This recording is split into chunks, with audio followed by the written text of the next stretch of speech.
Bring an end to airborne contaminants in your car with a new cabin filter from Filterheads.com.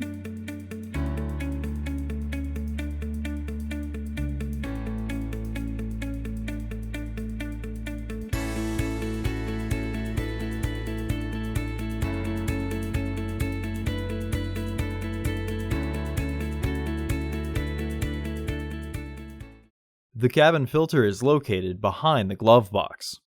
Open the glove box. Pull down to pop off the ceiling of the glove box to have easy access to the cabin filter housing. Remove the filter housing door. Remove the old filter from the housing and clean out any debris inside. Install your new AQ1233 filter into the housing. Reinstall the filter housing door.